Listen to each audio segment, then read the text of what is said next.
Damn it, I can't see the runway. You? I do not have the runway. What the heck? A flight from Belfast ends in disaster. It's a time of great sadness. The wreckage provides a baffling clue. You know, it doesn't make sense. How did they manage to flip over? It's not a normal thing for an airplane to land upside down. The search for answers leads to a startling discovery. Wait a minute. That can't be right. It's like peeling an onion, you know? You cut away one layer and there's another layer underneath it. Is airline safety slipping through the cracks? I don't know what you call this mess. It came as quite a shock to the investigation.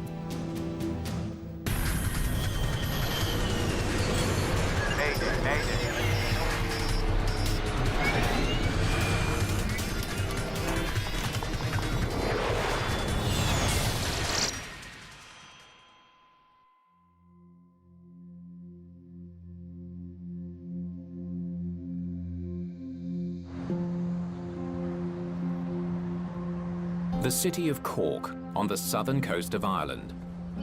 A place famous for its deep water harbour and its foggy weather.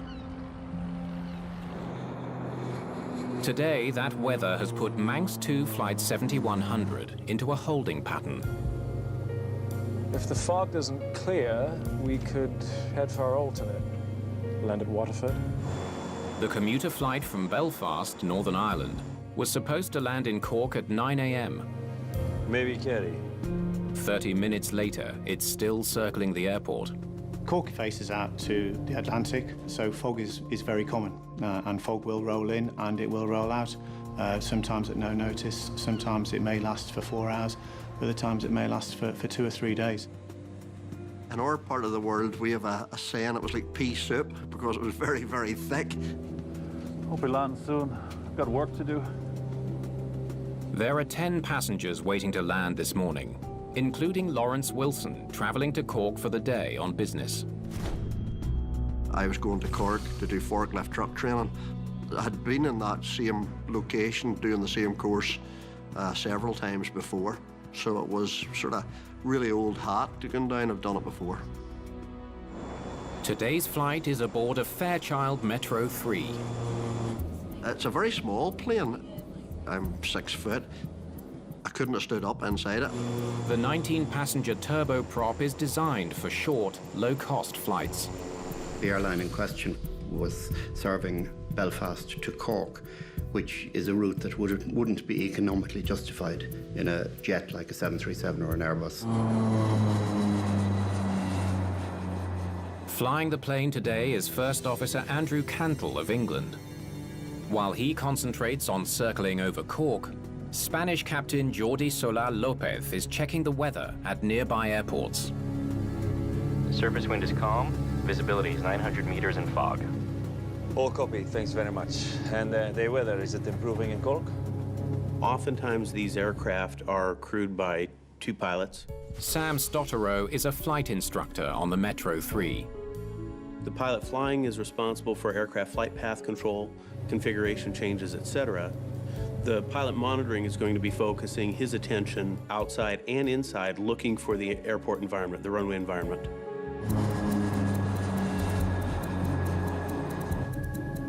Okay. Another small improvement at runway 17. At 9:35, the controller tells the captain the fog has lifted slightly. Visibility at touchdown zone is 500 meters. Okay, in that case, any chance to perform one approach there? You are clear to land runway 17. Clear to land, runway 17. After 20 minutes circling the airport, the crew must now shift focus to the complex task of getting their plane on the ground.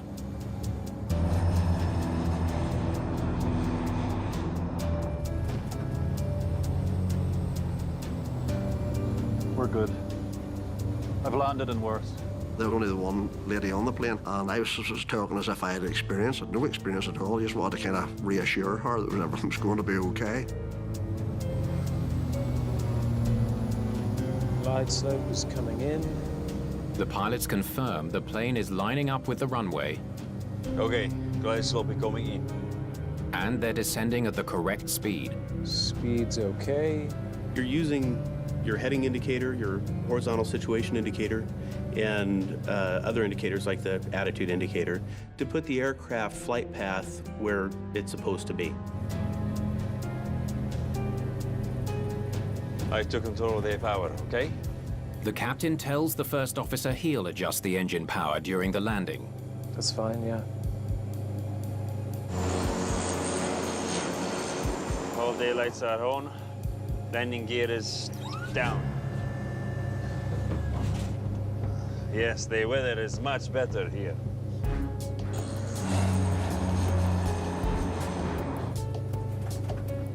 So I was on the left-hand side of the plane, looking out just behind the wing. And I remember I couldn't see anything, no runway, nothing at all. Okay, minimum. Continue. The plane descends through its minimum, or decision altitude. It's called decision altitude because that's the altitude that if you do not have the runway environment in sight, the decision to go missed is made. The captain pulls the thrust levers back to reduce power.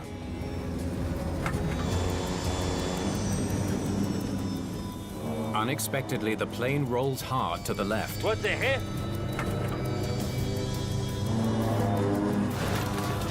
Go around! Go around!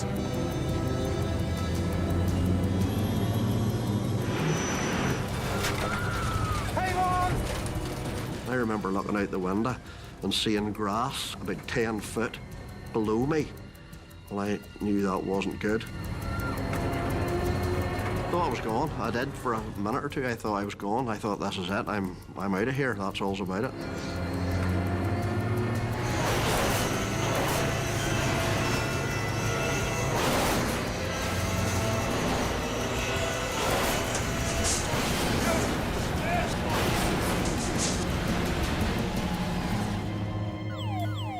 A sudden alarm warns controller Sean Patrick he may be facing a disaster. The radio in the tower has picked up an emergency beacon from the plane. Manx 7100, contact the tower.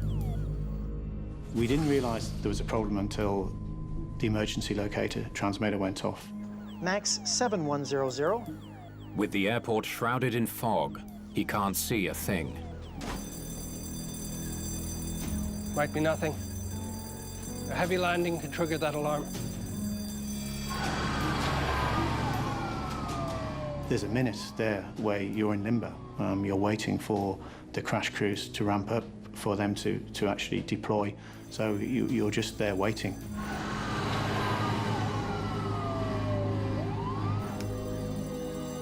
Power to fire crew. Can you see the plane yet? You're hoping for the best, but preparing for the worst. The ground controller instructed the fire crews to deploy to the threshold of runway 17, and they then entered the runway and commenced a search pattern. Crash, crash, crash. And then they called crash, crash, crash on the ground frequency. And it was only at this stage that we became aware that the aircraft had actually crashed on landing. Manx2 Flight 7100 has slammed into the mud beside runway 17. Rescue workers quickly douse the flames and get to work freeing the survivors. I remember daylight coming into the plane, but everything was so crushed and stuff. Then he come to me and had to prise the two chairs, the one in front and the one behind, to try and get me out. I had to reach in with a penknife and reach down in and cut the seat belt to actually get me relieved. And I got standing up in the part of the plane which wasn't that badly crushed. I only realised then that the plane was upside down. I was standing on the roof and I looked up and the chairs were up above me. Of the 12 people on board, 6 have been killed, including both pilots.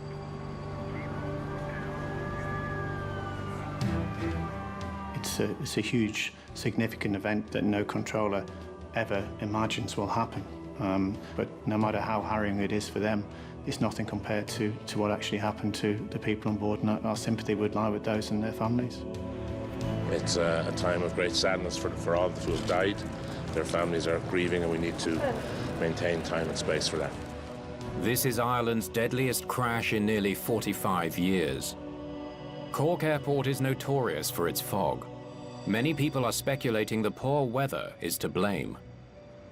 A lot of flights are cancelled in and out of Cork every year because of the conditions. There was quite some controversy about the decision to build the airport there in the first place. That controversy is sure to be reignited as news crews descend on the small airport and begin broadcasting images of the aftermath. Certainly the airport will not be operational for a good period of time while they conduct their investigation. The Manx2 crash at Cork was a major news story. Questions were asked about the safety of flying, so it mustn't have been a very easy thing for the Irish investigators to approach this. Ireland's Air Accident Investigation Unit is immediately under pressure to find out what went wrong.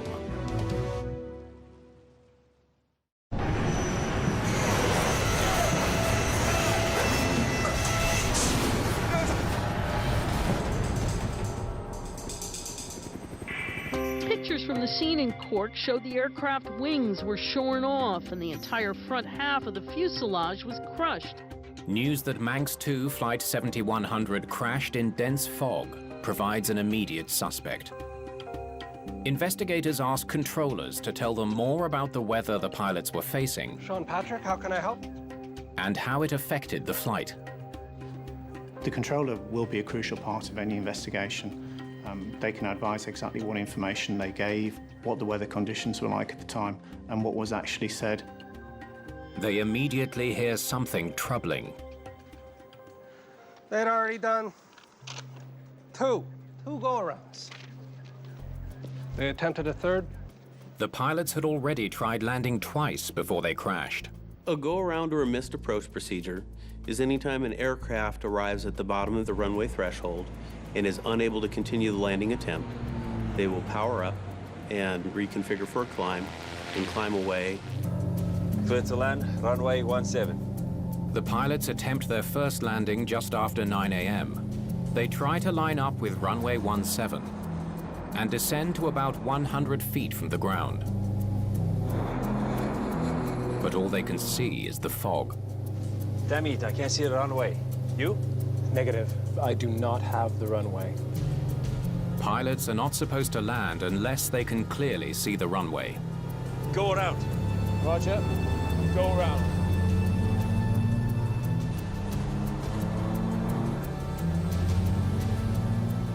Ten minutes later, the crew decides to try a different tactic. Any possibility of proceeding to runway 35? Maybe on the other side, the sun won't be shining on us. They ask if they can circle around to a runway on the other side of the airport. They hope they'll be able to see more clearly with the sun at their back. Doesn't seem much better. This time they descend to just 91 feet from the ground, lower than a 10-story building. But they still can't see the runway. Go around.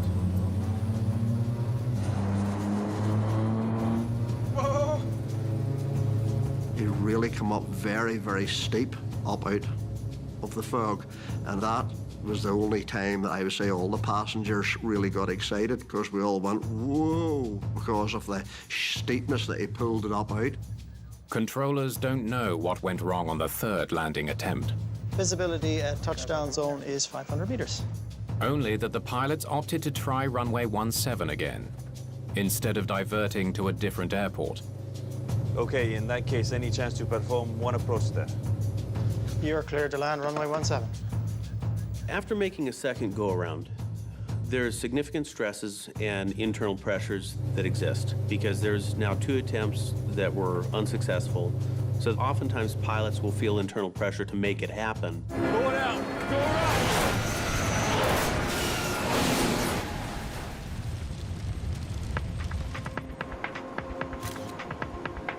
Frame, Liddy. On runway 17, Engineering lead Graham Liddy surveys the crash site. Most of the plane has come to rest upside down at the side of the runway. For Liddy, the first question is obvious. Doesn't make sense. How did they manage to flip over? It was immediately obvious that the airplane traveled a long distance in an inverted position. And that immediately starts to suggest that control was actually lost. It's not a normal thing for an airplane to land upside down. Liddy and his team are desperate for any information that might explain why the landing went so horribly wrong. Their best hope, the plane's flight recorders. They capture what the pilots do and say in the cockpit. We were very anxious to get this information as quickly as possible. But patience is required. It's too soon to say exactly how long it might take to retrieve the crucial data from the recorders.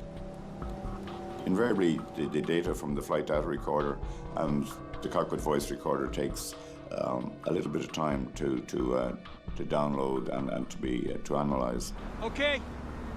No one touches anything until we record exactly where it is. Meanwhile, he focuses on the wreckage strewn along the runway.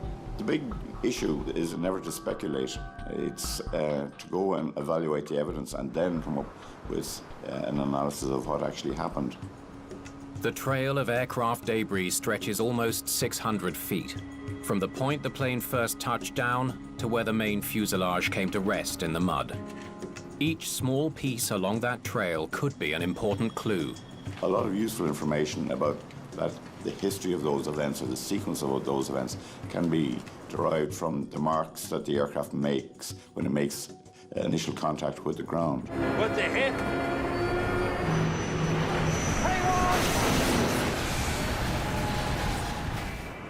Cockpit sign there, please. Wiper blade, please. Recording the location of every piece of wreckage can be a time-consuming task. Liddy decides he needs some high-tech help. How quickly can you get me a laser scanner? The laser scan is a facility where you can actually scan the entire area and produce a three-dimensional picture of the accident site. And it records all the positions of these pieces of wreckage. Thank you. Until he can finish his work, the runway at Cork remains closed. There's obviously a lot of pressure to get the airport back into operation again. That's the pressure you just have to accept. But it's not the only pressure Liddy faces. He's all too aware that travelers across Ireland are nervously waiting to hear what caused the island's deadliest air disaster in decades.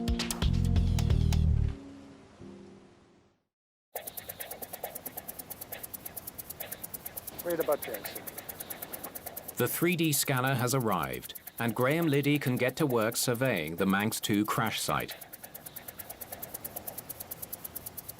The spinning head uses laser light to capture the exact position of every piece of wreckage, as well as the contours of the runway. It creates a virtual crash site that investigators can revisit down the road. You may not need it all, but at least you have it captured now and you're not faced with the embarrassing situation of, well, we've moved it all and we've destroyed this and we've restored the runway and all these marks are now gone. With the scan complete, the wreckage is taken to a hangar for further study. Every system needs to be checked for signs of mechanical failure. They focus first on the control surfaces on the wings and tail that pilots use to control the plane. This particular aircraft, all the control systems are cable operated, as is normal of an airplane of this size and vintage. What the hell? You need to go right. I am. If any of the cables break mid-flight, it can lead to a catastrophic loss of control. That's exactly what happened 3.5 years earlier and half a world away in Tahiti. A twin otter climbs out after takeoff from the island of Moorea. At 400 feet, a badly worn control cable suddenly snaps. There's nothing the pilot can do as his plane speeds towards the ocean. The impact kills all 20 people on board.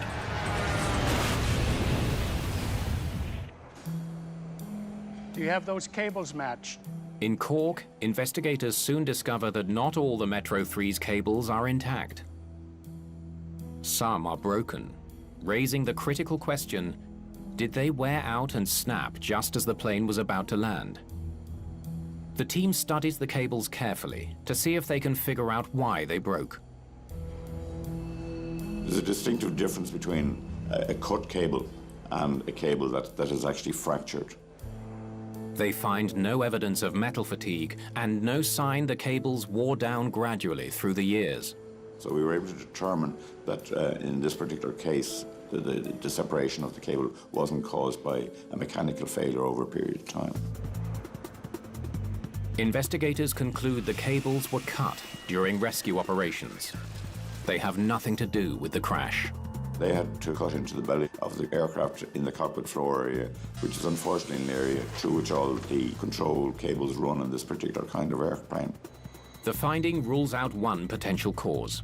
Yes. But leaves investigators with no new leads as they endure intense pressure to explain the crash. It's a very, very demanding, very specialised role, and it's vital that it is done properly.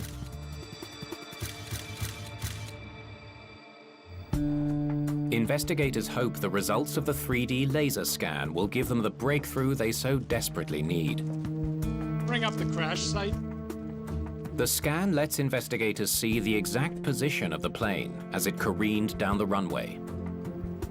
We're actually able to determine all these marks with a precision of millimeters. Almost immediately, the strategy begins to pay dividends.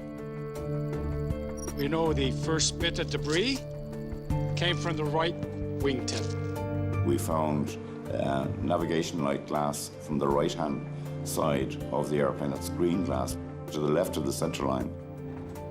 Aircraft wings have color-coded navigation lights. Red on the left, green on the right, so other planes can tell which direction they're flying. What the heck? Go around!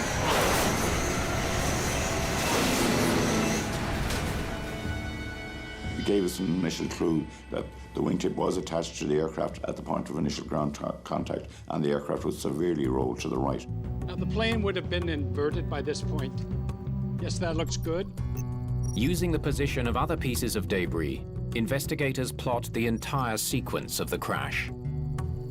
Well, we know one thing. The plane was out of control before it hit the ground. Part of the process of an accident investigation is to find out what happened. And then we go on to the next stage, which is to find out why it happened.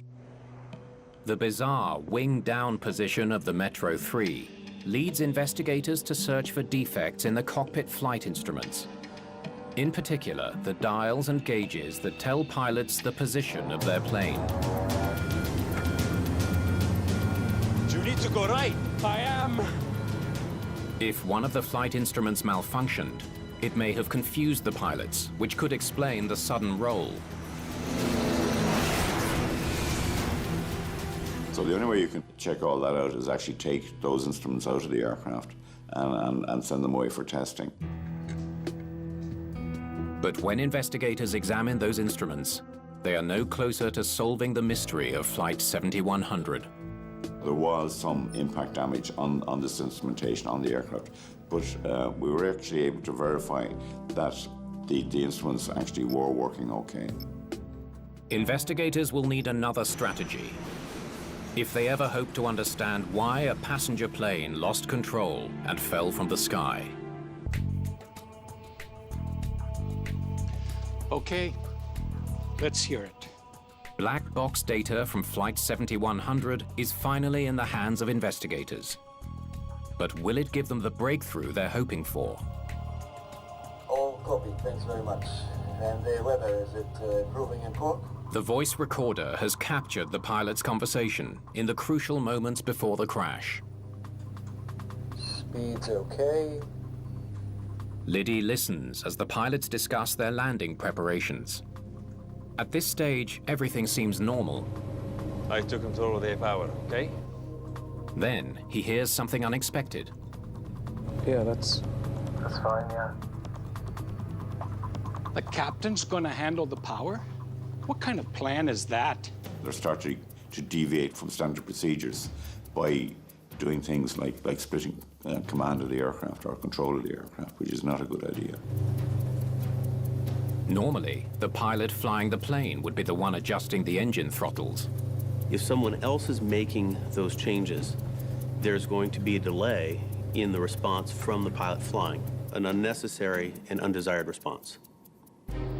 Okay, minimum.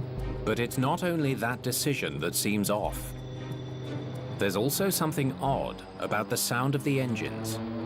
The cockpit voice recorder can also give you a lot of information about the acceleration of the engines being powered up, the engines being powered down, so you can actually glean quite an amount of information about that. Go around. Go around! Can you try and just bring up the engine sounds?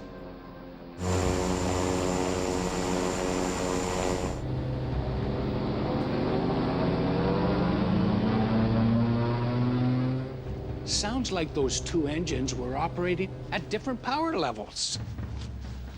The difficulty in this situation is that it's a twin-engine aircraft, so the cockpit voice recorder will tell you something is going on, but it doesn't tell you which engine it actually is.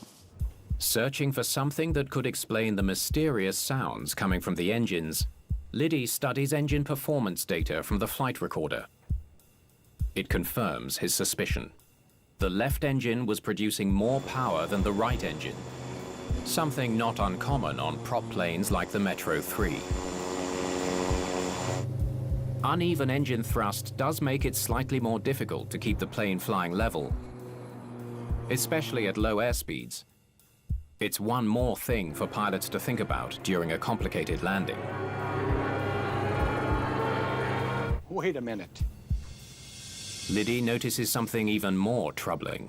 It looks like engine number 1 went into reverse. Turboprop engines use the angle or pitch of the blades to change the direction of airflow. The propeller has an angle and through rotation takes a bite out of air, like a screw. When selecting reverse, what's happening to the propeller pitch is it's flattening out and going into a negative blade angle, causing air to be pushed forward instead of aft. That is one thing you don't want to happen in flight, because it can actually reduce the airplane to below its stalling speed, so the airplane will actually stall.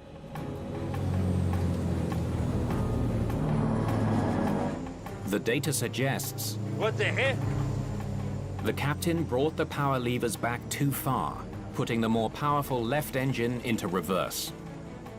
If one were to do that in flight, you're going to have a forward moment on the right wing, you're going to have an aft moment on the left wing.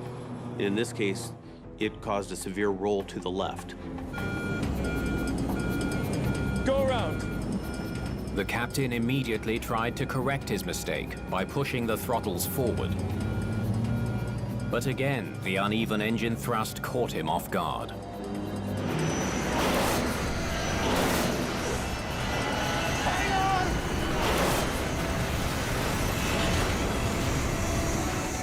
Left engine, powered up faster, pushed them over to the right.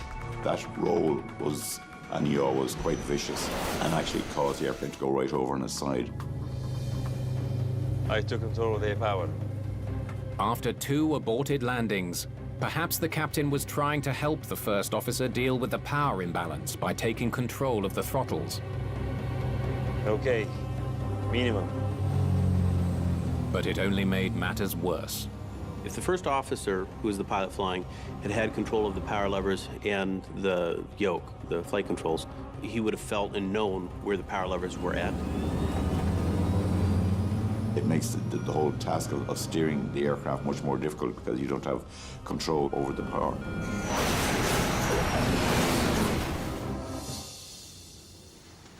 These guys made a lot of rookie mistakes. Investigators are left with a chilling prospect: that a stunningly bad decision by the crew of Flight 7100 may have led to the deaths of 4 passengers. They need to know more about both pilots. How experienced were they? And what kind of training did they bring to the job?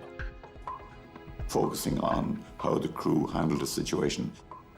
It should have been within their competency to deal with it in a satisfactory manner. They didn't. Why? Both pretty young. Not much experience either. They soon learn both pilots were new to their roles in the cockpit. The captain had been promoted to captain 4 days previously, and the first officer had been hired 3 weeks previously. So both of them had minimal experience in their respective duty positions. Even more troubling, Solar Lopez hadn't finished all the training required to captain this plane. And First Officer Cantle never completed his final check flight. A must for any pilot. For an airline to pair a new first officer with a new captain is not standard practice. Most airlines have what is called a green-on-green prohibition. So new captain, new first officer cannot be paired together.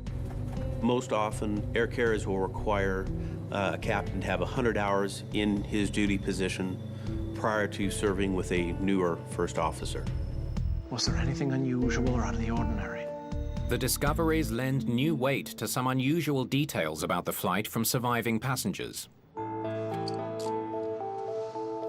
The flight crew seemed to have no support from the airline.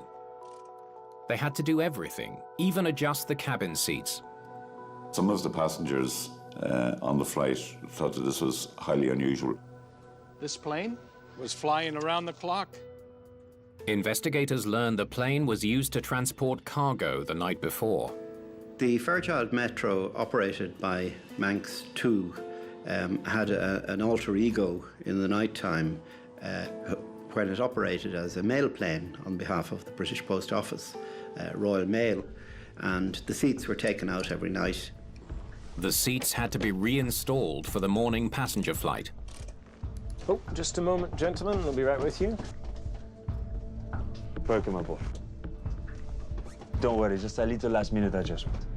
These safety cards can be found in the pockets on the seat backs in front of you. With no flight attendants on board, the first officer had to take on extra duties. The seat belt is fastened and adjusted like this, and unfastened like this. One of the pilots came out and actually done something and showed us how to put on the belts and how to pull it up and stuff like that there, and showed you the emergency exits and stuff like that. Sit back, relax, and thanks for choosing Manx2.com. Working on the seats, loading bags, doing the safety briefing. Seems like these guys were doing everything. Question is, how did that affect their flying?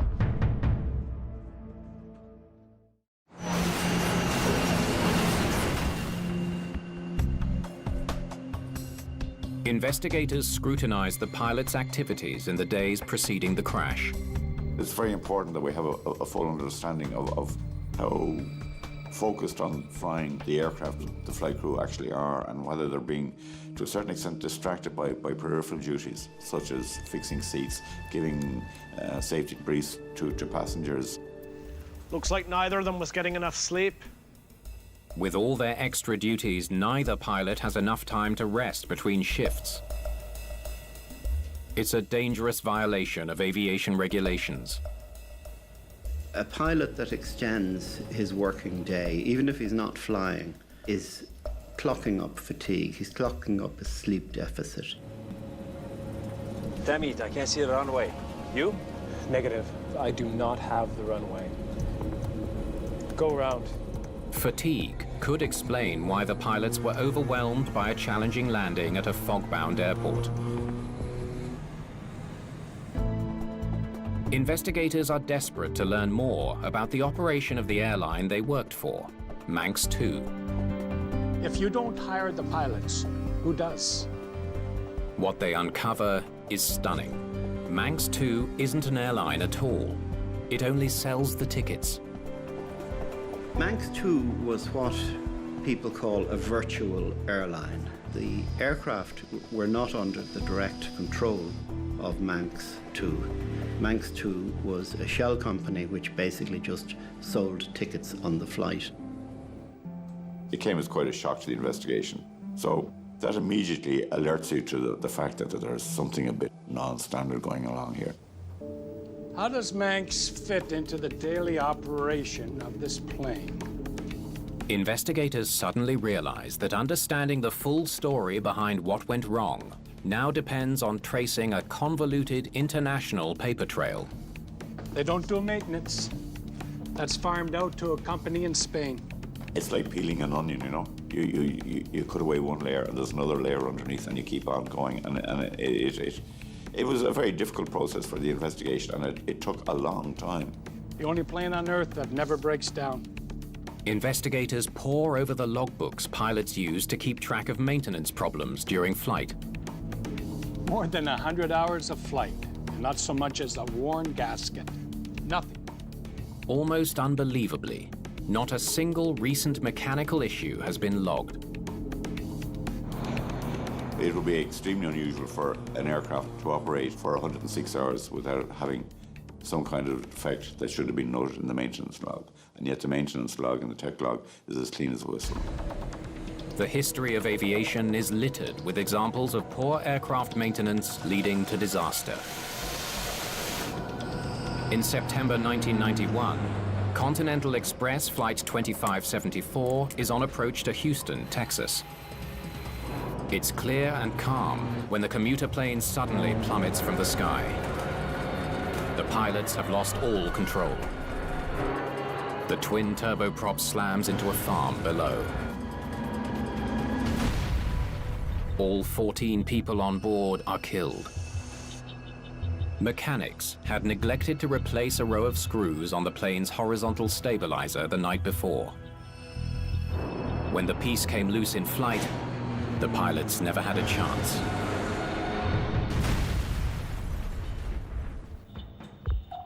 Investigators in Cork have uncovered more disturbing facts about Manx2. That's never a good sign.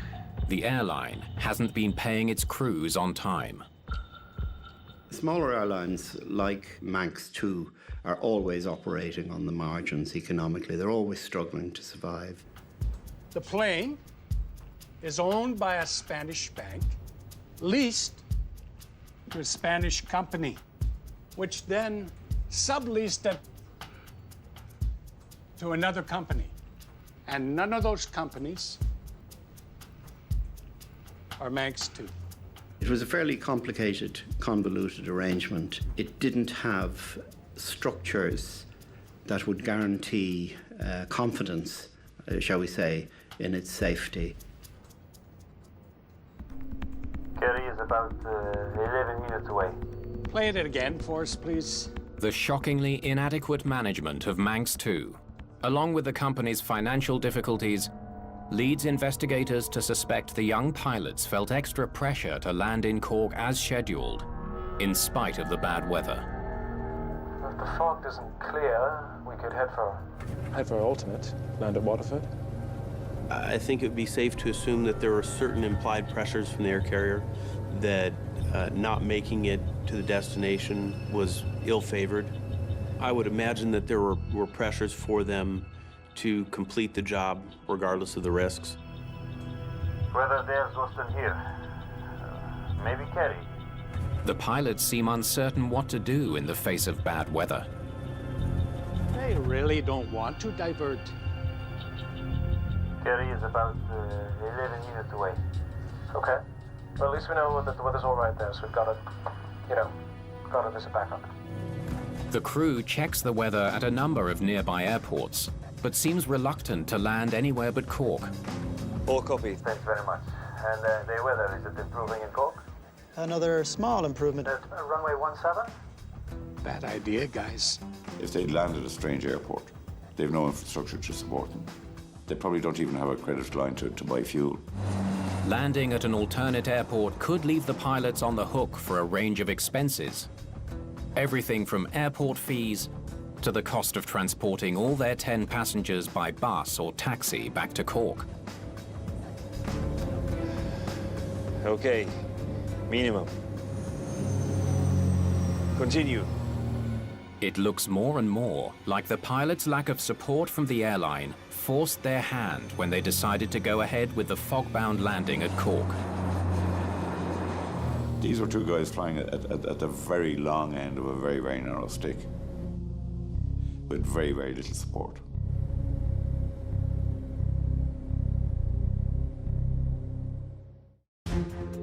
The Manx2 crash investigation has revealed there is no single cause behind the accident. Instead, it stemmed from a deadly chain of mistakes and circumstance. Heavy fog that put an inexperienced and overworked crew under extra pressure, leading to a piloting error that was compounded by poorly maintained engines. The engines were producing uneven power for more than 100 hours of flight, and not one pilot reported it. It's a fairly major red flag if maintenance issues are not to the fore. Okay, minimum. If the uneven engine power had been reported, it might have been fixed. But investigators find no record of anyone trying. Continue. The fault went unnoticed, or if it was noticed, it wasn't attended to. If the Metro 3's engine power had been properly balanced, Go around! Go around! there's a chance they could have recovered after the captain mistakenly reduced the throttles too far. Instead, the uneven engine thrust sent the plane into a severe roll that resulted in the crash.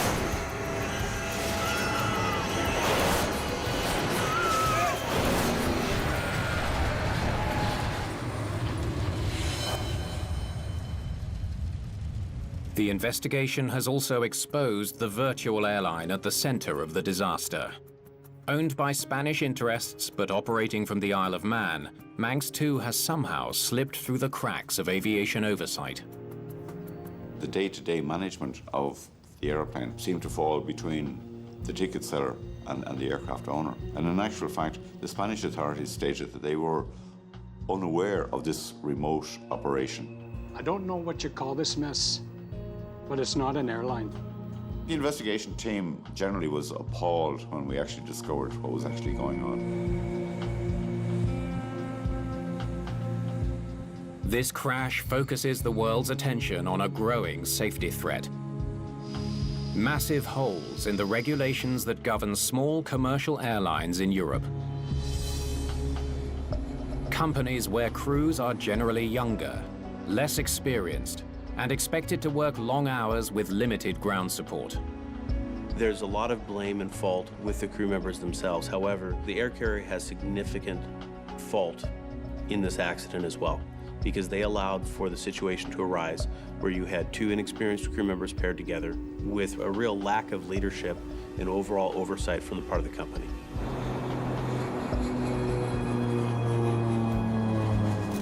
In December 2012, Manx2 ceased operations and the company was liquidated. The final report lists a number of factors contributing to the crash, including fatigue, pilot error, and the malfunctioning engine. I have a huge amount of empathy for the passengers in the back of the airplane. We're good. I've landed in worse.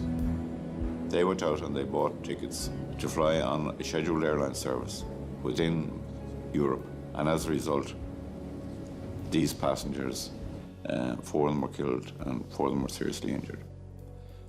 And that should never have actually happened. This accident was 100% preventable. Looking into it and discovering what was wrong is good, but it's 10 times better if that's acted on and something permanently done to make sure that this doesn't repeat itself. Don't want history repeating itself with this type of accident.